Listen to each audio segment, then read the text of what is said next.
Bukalah di YouTube, lihatlah selawat-selawat yang dilazimkan di pesantren-pesantren Jawa. Masya Allah, kaya sekali. Ada selawat burdah, ada selawat naria, ada macam-macam selawat. Itu di pesantren hidup. Siapa yang mengirimkan selawat? Siapa yang membaca selawat? Tadi disebut, Pak Mu'aim sebut, Pak Sarudin disebut, itu betul. Penghormatan Allah kepada Rasulullah kekasihnya itu dengan menegaskan innallaha wa malaikatahu, Allah dan malaikatnya yusalluna 'alan nabi, berselawat kepada Nabi. Makna Allah malaikat berselawat kepada Nabi tak sama dengan makna selawat kita. Makanya dalam satu hadis Nabi bersabda, "Man shalla 'alayya salatan", siapa yang berselawat kepadaku satu kali, sallallahu alaihi, Allah akan berselawat kepadanya asyru salawat, 10 selawat. Tapi makna Allah selawat kepada kita apa? Allah berikan rahmat keberkahan 10 kali buat kita karena kita mengirimkan selawat, mencintai kekasihnya Allah Nabi Muhammad sallallahu alaihi wasallam. Itulah maknanya. Paling tidak pinomat, bahasa apa itu? Pinomat, at least kata orang Inggris, alal aqal kata orang Arab. Itulah yang kerja kita. Allahumma shalli ala Muhammad sallallahu alaihi wasallam itu bukan maknanya hanya menyebut nama Muhammad. Kita ingat dengan Rasulullah, lalu pada akhirnya kita menjadikan Nabi Muhammad cermin dalam kehidupan kita. Itu yang pertama. Itu saja pun ada, maka kita udah masuk dalam daftar umat Nabi Muhammad, walaupun urutan kita jauh di bawah. Nanti 2024 ada apa? Pemilu. Tapi saya bukan mau kampanye, tidak. Nanti kan kita disuruh mengecek apakah kita masuk daftar pemilih atau tidak. Yang ibu lihat itu kan daftar di Kecamatan Selayang, di Kelurahan Anu. Ibu nomor urut sekian pada TPS Anu misalnya. Tapi kalau dikumpulkan di Kota Medan, kita itu nomor berapa? Se-Sumatera Utara kita nomor berapa? Umat Muhammad ini kita urutan ke berapa? Maka orang tidak cukup selawat, naik ke level berikutnya. Apa level berikutnya? Menjadi pengikut sunnahnya. Tapi saya membatasi. Pengikut sunnah tidak dalam arti kata kelompok, tidak dalam arti kata organisasi. Bukan itu yang saya maksud dengan pengikut sunnahnya. Orang yang mengikut Nabi Muhammad, mengikut hadisnya, mengikut sunnahnya, mempelajari tentang Rasulullah, lalu dia mengamalkan itu, bukan kelompok yang suka menghakimi orang lain, menyesatkan orang lain, menyalahkan orang lain dan sebagainya. Bukan kelompok itu yang saya maksud. Tapi bagaimana kita berupaya untuk mengikuti sunnah Rasulullah SAW. Sunnah Nabi bukan hanya persoalan ibadah, bukan hanya persoalan jenggot, bukan hanya persoalan celana punto, bukan hanya persoalan yang seperti itu, tapi sunnah dalam maknanya yang komprehensif. Apa ini? Mengikut Nabi dalam ibadah, dalam sosial, dalam ekonomi, dalam budaya, dalam politik, itulah yang disebut dengan Islam kafah. Jadi jangan disempitkan mengikut sunnah itu hanya urusan yang kecil-kecil, bukan. Tapi Nabi itu uswah secara totalitas, nanti akan saya jelaskan. Nah, kalau ibu sudah ikut begitu, itu level 2. Posisinya, barisannya lebih dekat kepada Nabi ketimbang yang level pertama yang hanya modalnya selawat tadi. Baru yang ketiga yang paling tinggi, tapi yang pertama apa itu melakukan apa yang paling disukai Rasulullah, melakukan apa yang paling dicintai Rasulullah, melakukan apa yang disenangi Rasulullah. Contoh, ana wa kafilul yatim hakada, kata Nabi. Aku dengan orang yang ngurus anak yatim seperti dua jari ini.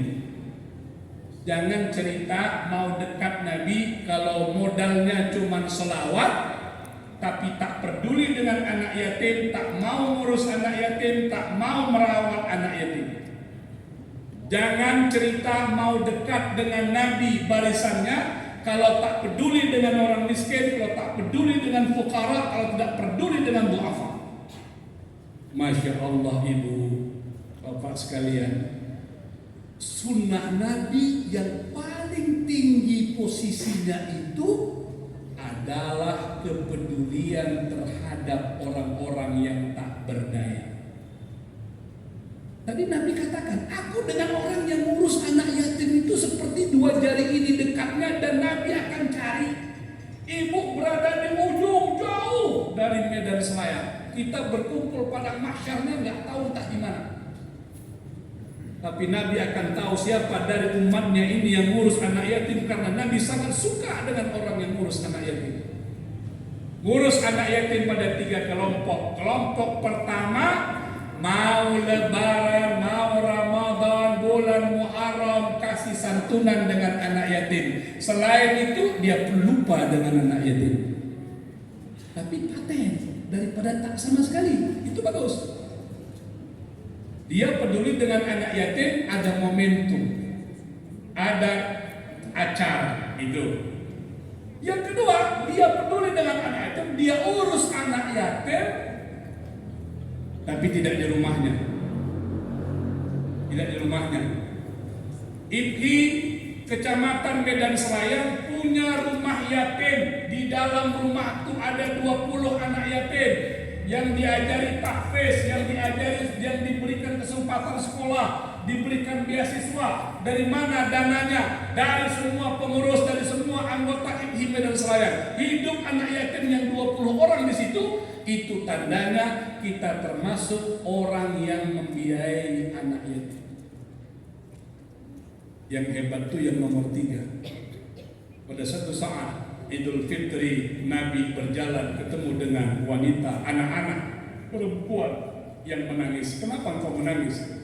Bagaimana tidak menangis Tuhan? Di saat teman-temanku bergembira pada hari raya, mereka bersama ayah ibunya, mereka punya pakaian baru, mereka punya sepatu baru, kami tak punya apapun karena kami yatim piatu. Lalu Nabi berkata, wahai anakku, maukah engkau menjadikan Muhammad sebagai ayahmu, Aisyah sebagai ibumu, Fatimah sebagai kakakmu, Hasan Husain sebagai saudaramu? Lalu orang itu dibawa oleh Rasulullah. Itulah orang-orang yang membawa anak yatim ke dalam rumahnya, yang menjamin kehidupan anak yatim dari A sampai Z. Masya Allah. Kalau dia melakukan itu, dia dapat tiket khusus untuk dekat dengan Nabi Muhammad sallallahu alaihi wasallam. Kita berada di mana, Bapak Ibu sekalian? Wallahu a'lam, kita yang bisa menjawab. Tapi paling tidak kita adalah orang-orang yang berselawat, banyak berselawat kepada Rasulullah sallallahu alaihi wasallam, dan lepas itu kita memiripkan hidup kita dengan Nabi Muhammad. Bapak Ibu sekalian, ketika kita bicara maulid, maulid itu hari kelahiran. Peringatan hari kematian namanya haul. Haul. Kalau memperingati peristiwa tertentu, pertemuan kongres tahunan, itu dalam bahasa Arab disebut dengan sanawi. Sanawi itu asal katanya sanah. Sanah itu artinya tahun. Tapi kalau memperingati kematian seseorang, haul. Kita memperingati maulid Nabi sebenarnya sekaligus memperingati haulnya Nabi. Karena wafat, lahir, tanggalnya sama dalam satu riwayat. Tapi dalam riwayat yang lain bukan tanggal 12 Rabiul Awal. Itu biasalah sejarah yang berbeda. Namun yang sampai pada kita, Nabi lahir 12 Rabiul Awal, Nabi wafat 12 Rabiul Rabiul Awal pada usia 63 tahun. Itu namanya maulid. Nah sebenarnya orang yang masih hidup diperingati lahirnya, orang yang sudah meninggal diperingati kematiannya.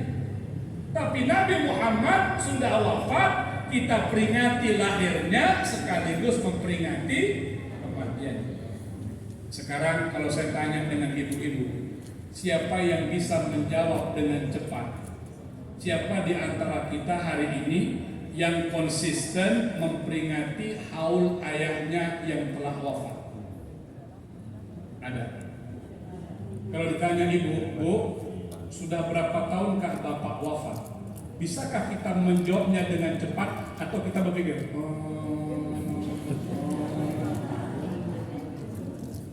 Ibu juga begitu. Berapa tahunkah ibu kita sudah meninggal?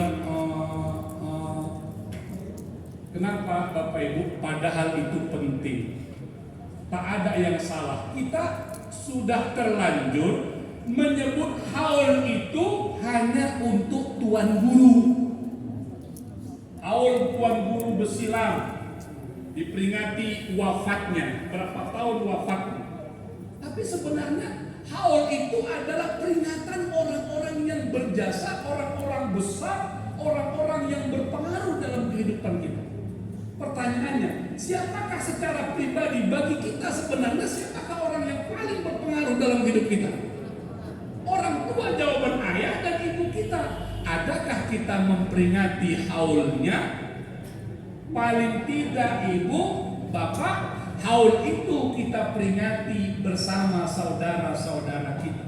Ada duit sedikit boleh undang orang, tak ada duit cukuplah kita berkeluarga, berkeponaan, cukuplah itu. Kalau tidak, itulah satu persoalan. Saya punya contoh yang nyata dalam hidup saya.